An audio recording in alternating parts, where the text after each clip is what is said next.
In the show, we do not see much of her life. How was her day-to-day life? How was she from a mental perspective? Why is she more normal than the average league-ranked enjoyer? And what is her actual problem? Well, today I will try to theorize on that, so in this video I will be talking about Jinx during her teenage years, that is supposed to be what happened during the time skip between the first and second act, and I count it to be a 6-year time skip, which means Jinx goes from being 12 years old to 18.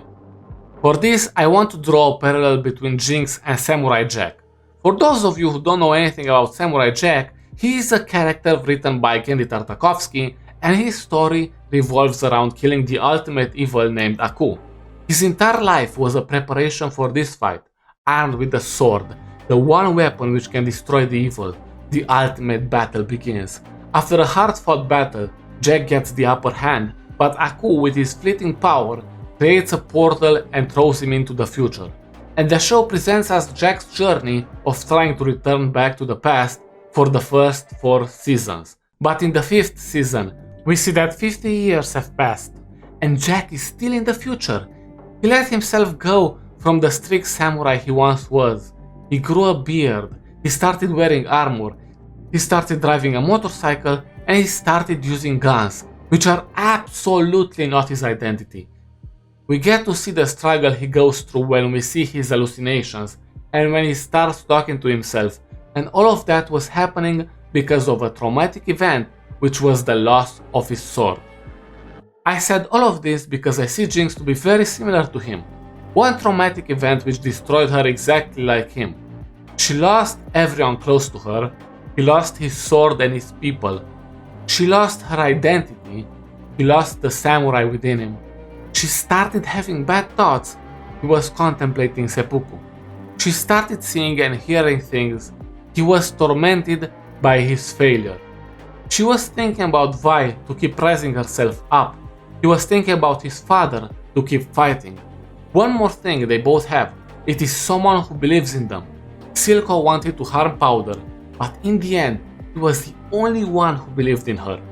Ashi was one of the girls who tried to kill Jack. She had a change of heart, and during his worst time, she was there for him.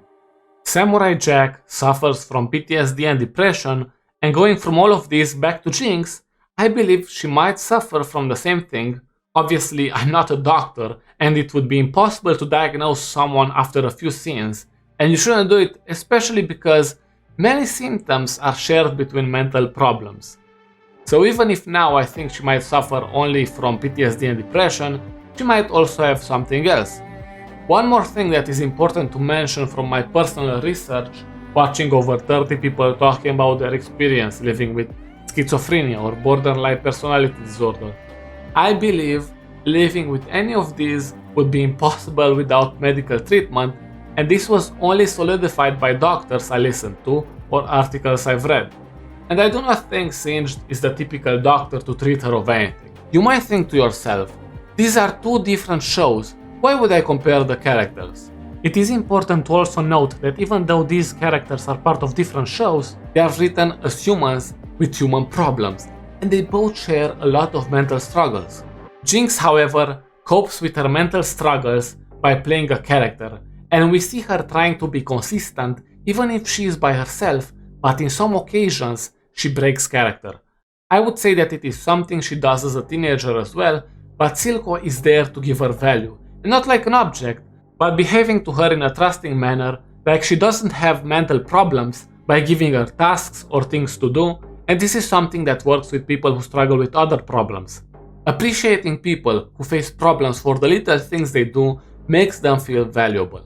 Going from that to her day-to-day life, we must consider the people from Piltover who don't know her, which means most of her activities were in the Undercity, but it also seems like Silco was enforcing his positioning there, starting to expand only at the start of the second act, which results in a period of 6 years where the only people who are trying to undermine him are the Firelights.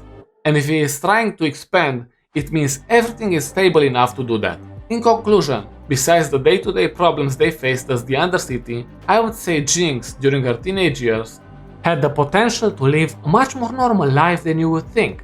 Exactly as I said before, She has Silco, who helps her like a father, she doesn't have to worry about Piltover going after her, and there is something to focus on, which keeps her mind away from thinking she is weak, hence why that room with the boxing machine seems to be untouched until the moment of weakness seen in the second act. Right now, however, her life seems to be going on a downward spiral, and I believe she might need someone who knows what it's like to lose yourself. In my opinion, that someone is Briar, the newest character in League, and I explained in this video my thoughts on her and why I think she might appear in Arcane.